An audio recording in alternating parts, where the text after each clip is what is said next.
bahwa sesungguhnya bla bla. Nanti kita boleh tes ya. Nanti saya akan panggil setiap hari nanti 5 orang untuk menghafalkan itu ya.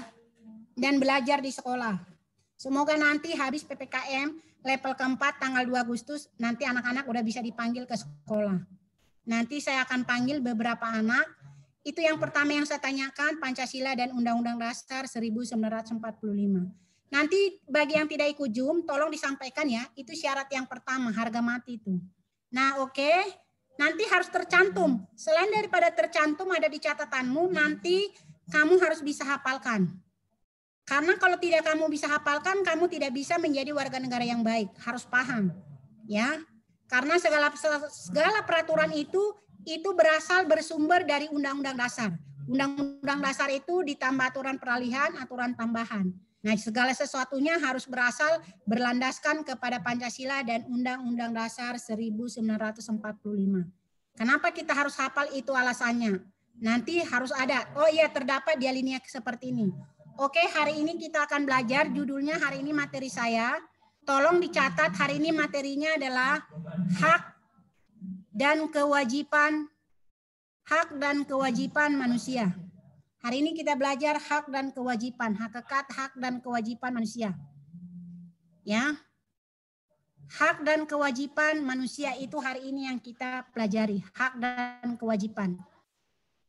Nah, setiap warga negara yang baik, setiap makhluk ciptaan Tuhan memiliki hak dan kewajiban yang sama. Ya, mempunyai hak dan kewajiban yang sama. Tetapi dalam porsi yang berbeda-beda, ya. Dalam porsi yang berbeda-beda. Memiliki hak dan kewajiban yang sama, tapi dalam porsi yang berbeda-beda. Semoga kamu bisa paham ya. Dalam porsi yang berbeda-beda. Tahu kan porsi? Jadi hak dan kewajiban warga negara atau manusia itu sama, namun berbeda dalam porsinya masing-masing. Oke, saya jelaskan hari ini apa itu hak.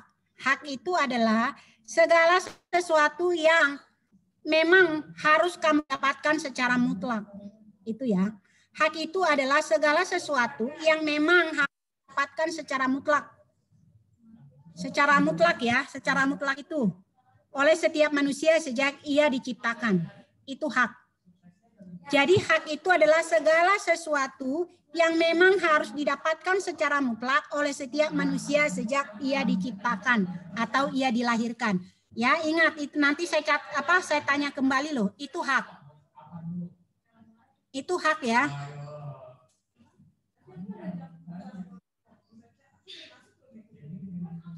Jadi hak itu bisa juga dikatakan sesuatu hal yang benar yang kamu miliki, kepunyaanmu, kewenanganmu dalam kekuasaanmu untuk berbuat sesuatu.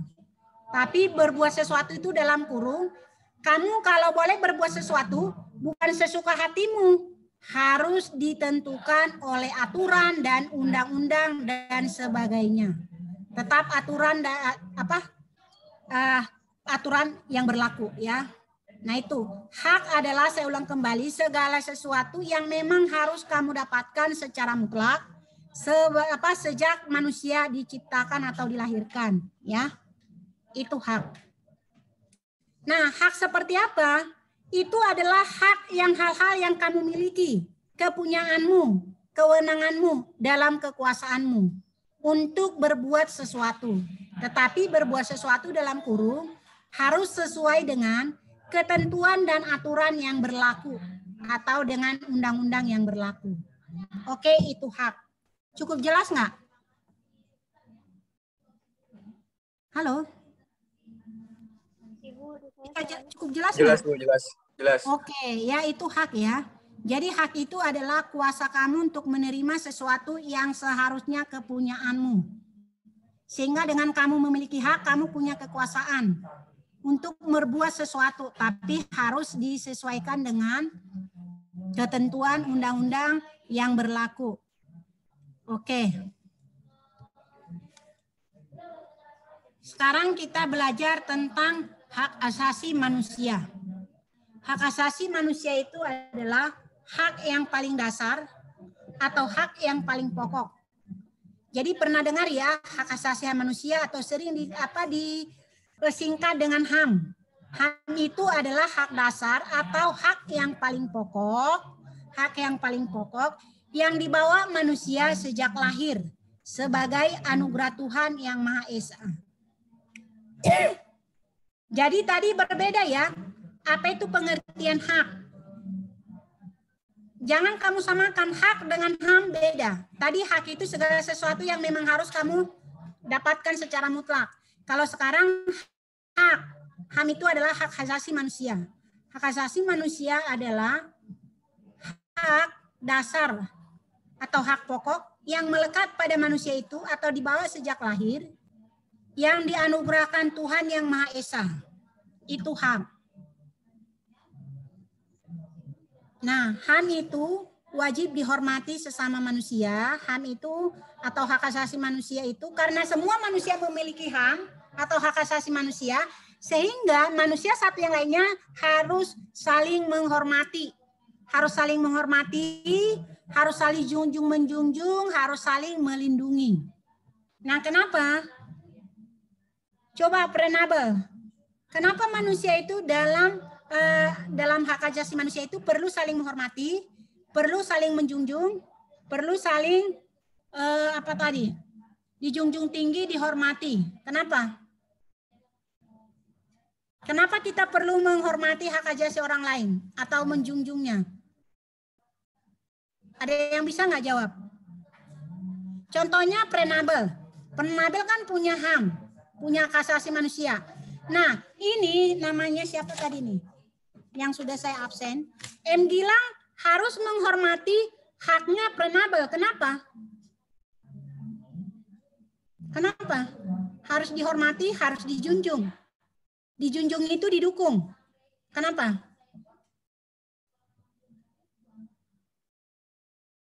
Halo, kenapa? Muhammad Gilang kenapa? Hak asasi kamu harus dihormati. Niko juga harus menghormati hak asasinya M. Gilang. Kenapa? Kenapa? Agar hubungannya tetap terjaga. Siapa yang jawab itu? Halo? Bulan, Bu. Bulan. Oke, betul. 100 untuk kamu. Supaya hubungannya tetap terjaga harmonis. Supaya kita satu yang lainnya itu hidup berdampingan. Supaya satu yang lainnya bisa hidup berdampingan. Karena kita ciptaan Tuhan yang Maha Kuasa berbeda-beda. Berbeda adat istiadatnya, berbeda warna kulitnya, berbeda bahasanya, berbeda agamanya. Ya kan? Nah, contohnya berbeda jenis kelaminnya. Ada perempuan, ada laki-laki. Agama ada 5 di Indonesia. Kedudukannya beda, jabatannya beda. Ya kan? Otomatis ini akan membuat suatu perbedaan jika manusia itu satu yang lainnya tidak saling menghormati dan menjunjung. Contohnya beragama Nasrani, harus saya menghormati yang beragama Muslim. Ya, supaya terdapat kehidupan yang harmonis. Supaya saya bisa hidup berdampingan satu yang lainnya, sekalipun saya berbeda agama, berbeda kepercayaan, berbeda adat istiadat, berbeda suku, berbeda bahasa, tapi saya bisa hidup berdampingan, gitu loh. Saya tidak bisa, contohnya, hidup di satu tempat yang satu suku dengan saya tidak akan bisa. Kemana kita cari seperti itu? Apalagi kita hidup di kota-kota besar. Coba nanti cek di RT kamu. Itu tidak mungkin ada satu suku, tidak mungkin. Semua pasti berbeda-beda suku, benar nggak? Berbeda-beda agama. Tetapi satu yang lainnya, bagaimana bisa hidup harmonis, harus bisa saling menghormati. Bagaimana tercipta suatu kedamaian, satu yang lainnya boleh hidup berdampingan dengan aman, damai, hormat menghormati, junjung menjunjung. Contohnya ada kegiatan, contohnya Isra Mi'raj, atau contohnya kurban, kita harus tetap mendukung, menjunjungnya, supaya tercipta kehidupan yang harmonis. Nah, itu tadi tentang hak dan kewajiban.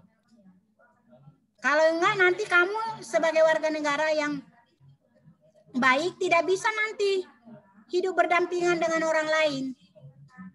Tidak bisa hidup harmonis kalau kalau ada egois di dalam hidupmu. Oke, kita lanjutkan untuk selanjutnya. Nanti akan saya kasih pelajarannya. Ada undang-undang yang mengatur tentang hak asasi manusia. Undang-Undang nomor 39 tahun 1999 ya. Kita lihat satu aja.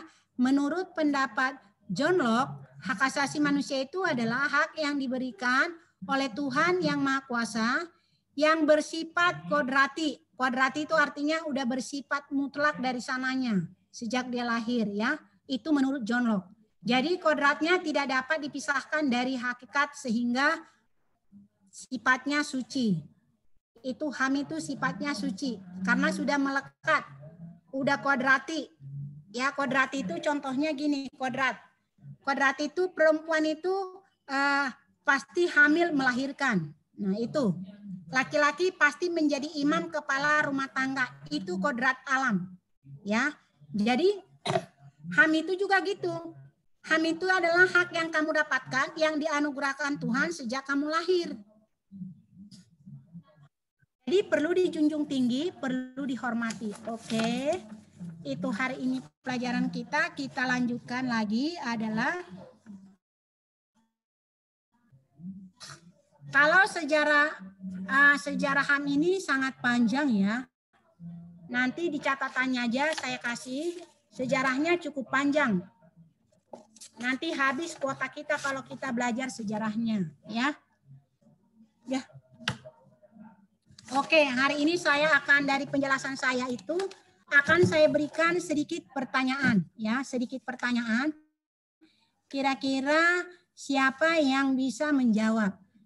Yaitu pada tahun abad ke-20 hak politik itu dianggap hak politik dianggap lagi sebagai hak asasi yang terkenal. Jadi coba sebutkan hak asasi manusia menurut Roosevelt. Ada yang tahu nggak? F.D. Roosevelt itu adalah bapak yang mengemukakan HAM yang berasal daripada Amerika. F.D. Roosevelt. Coba bisa nggak kamu sebutkan? Ada 4 yang dikemukakan oleh F.D. Roosevelt pada tahun 1944 tentang HAM. Ada yang bisa nggak? Ini udah dipelajarin waktu kamu SMP. Siapa sih F.D. Roosevelt itu? Itu adalah pejuang HAM yang berasal dari Amerika Serikat pada tahun 1944.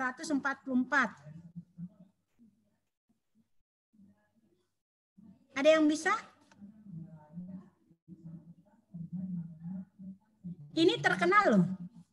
Dan dijamin ada di undang-undang. Kalau nggak tahu, coba satu itu yang kemukakan itu adalah kebebasan untuk berbicara atau berpendapat. Kebebasan untuk berbicara dan berpendapat. Jadi kalau kita untuk berpendapat, berbicara itu dijamin undang-undang. Itu ada undang-undang yang menjamin. Yaitu nanti itu di pasal 28. Di pasal 28 itu dikatakan setiap warga negara berhak untuk berserikat mengeluarkan pendapat. Nah, ini adalah sesuai dengan kebebasan untuk berbicara dan berpendapat yang dikemukakan oleh pejuang HAM yang berasal dari Amerika Serikat, yaitu F.D. Roosevelt, yaitu kebebasan berbicara. Yang kedua adalah kebebasan untuk beragama atau memeluk agama. Kebebasan yang kedua adalah kebebasan untuk memeluk agama. Makanya setiap warga negara bebas memeluk agama sesuai dengan kepercayaan masing-masing. Tidak ada paksaan ya. Tidak boleh memaksakan yang satu kepada orang lain. Ini perlu diingat, perlu Ibu luruskan. Jadi kamu tidak boleh memaksakan agama kamu kepada siapapun. Karena ada undang-undang yang menjamin, yaitu pasal 29. Pasal 29 itu tentang kebebasan menjalankan agama. Nanti boleh dicek. pasal-pasalnya. Ya. Yang kedua yang ketiga kebebasan apa lagi? Kebebasan dari rasa ketakutan. Yang ketiga kebebasan dari rasa ketakutan. Jadi setiap warga negara dijamin oleh negara untuk bebas dari rasa. Ada undang-undang yang menjamin bahwa kita sebagai warga negara dijamin haknya bebas dari rasa takut. Dari rasa takut apa? Contohnya dari segala rasa takut ancaman, apapun bentuk ancamannya. Contohnya dari rasa takut ancaman terorisme, dari premanisme, ya. Premanisme kita yang seringkali ditakut-takutin kita, itu kita harus ada rasa bebas, dijamin oleh pemerintah. Jadi ketakutan dari apa lagi? Contohnya kita ketakutan untuk bisa hidup lebih layak, itu dijamin oleh undang-undang. Dan lain-lain, nanti akan Ibu jelaskan pasal-pasalnya. Yang keempat adalah kebebasan dari rasa kemelaratan. Kemelaratan itu adalah kemiskinan. Jadi setiap warga negara dijamin oleh undang-undang bebas dari rasa kemiskinan. Kalau nanti Bapak yang lain ada lagi dari negara-negara yang lain, itu namanya itu kebebasan dari kemelaratan atau kemiskinan itu adalah setiap warga negara dijamin untuk mendapatkan kehidupan yang layak. Jadi Indonesia ini masyarakatnya nggak boleh miskin, nggak boleh kelaparan.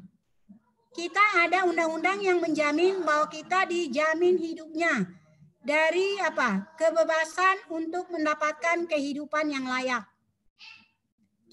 Kehidupan yang layak seperti apa? Dapat makanan yang layak, dapat tempat tinggal yang layak, dapat pendidikan yang layak, ya itu. Jadi ada 4 hari ini kebebasan yang kita pelajari, kebebasan berbicara, kebebasan untuk beragama, kebebasan untuk bebas dari rasa takut, yang terakhir kebebasan dari kemiskinan. Jadi hidup kita dijamin. Nanti dicek nanti undang-undangnya ya, ada undang-undangnya. Nanti saya akan tanyakan contohnya kebebasan dari rasa kelaparan itu dijamin dalam undang-undang nomor berapa. Ya. Oke, itu yang bisa sampaikan untuk pada pagi hari ini. Untuk lebih lengkapnya materinya boleh nanti dicek di classroom-nya. Ibu akan berikan nanti materinya, boleh diringkas materinya ya. Karena kamu tidak ada bukunya. Tidak ada bukunya, minimal kamu harus punya catatan tentang materi, ya. Kenapa harus ada catatan? Karena kita otak kita ini punya daya keterbatasan dalam mengingat. Kalau kita punya daya keterbatasan untuk mengingat, perlu dicatat. Apabila kita lupa, catatan boleh dibuka kembali. Nah, itu kebebasan yang Ibu kayaknya udah panjang lebar Ibu jelaskan ya. Apa itu tadi hak? Ya, segala sesuatu yang untuk kamu dapatkan sejak kamu lahir. Apa itu HAM? HAM itu adalah hak yang melekat, yang dibawa sejak lahir, yang dianugerahkan Tuhan Yang Maha Esa kepada kamu. Nah, Bapak, kebebasan HAM itu dari Amerika Serikat, F.D. Roosevelt itu mengemukakan tadi tentang HAM. Yaitu kebebasan untuk tadi berbicara, kebebasan untuk memeluk agama, kebebasan rasa takut, dan kebebasan dari kemiskinan. Oke. Setelah udah tahu, hari ini kita belajar tentang HAM. Pertanyaan saya, nanti saya telepon satu-satu nih. Pertanyaan saya, dicatat di situ. Pertanyaan saya, coba sebutkan hak asasimu secara pribadi. Itu aja. Coba sebutkan hak asasimu pribadi. Coba sebutkan hak asasinya secara pribadi.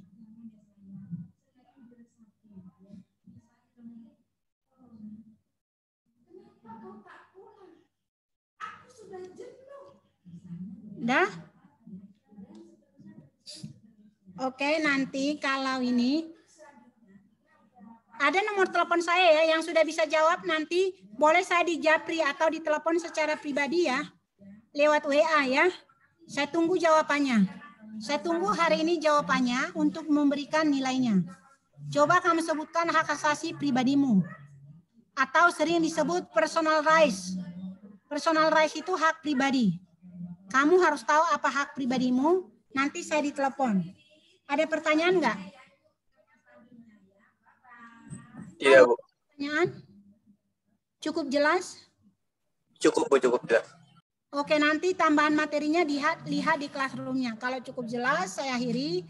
Assalamualaikum warahmatullahi wabarakatuh. Waalaikumsalam warahmatullahi wabarakatuh. Selamat pagi, salam sehat. Semoga harimu, pagimu hari yang menyenangkan. Dadah.